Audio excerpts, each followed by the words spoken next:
Other harrowing testimonies highlighted escape failures and possible safety lapses at Wang Fuk Court.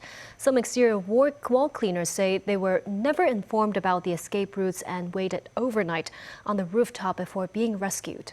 Others noted water from the fire hose was only enough for washing hands.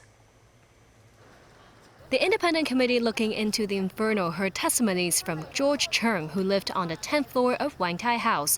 Chung had worked in engineering. He recalled having raised concerns to the newly appointed Owners Corporation about putting on scaffolding netting on all 8 blocks at once, warning it could pose a chain fire risk and suggested phasing the works instead.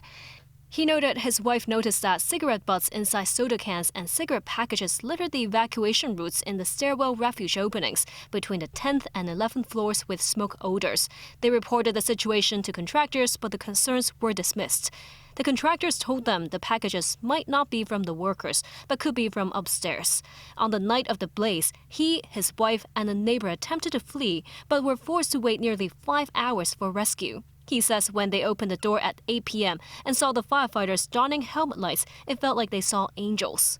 Another resident who lived on the 30th floor of Wang Kin House says he tried to use the fire hose while escaping, but the water pressure was too weak to even soak his body, only enough to wash his hands. A victim of Wang Tai House who lost his parents in the inferno told the inquiry that he has knowledge of fire safety regulations, as his work involves applications of restaurant licenses. He says the materials used in the building's refuge openings, reportedly wooden boards, were not fire-resistant.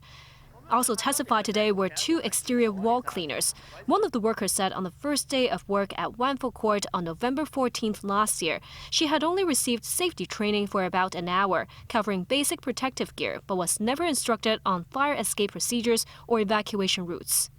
She was trapped on the rooftop of Wang Chung House overnight during the blaze before being extricated. Also testifying, her colleague knows they could not find any fire safety equipment, not even fire extinguishers in their vicinity.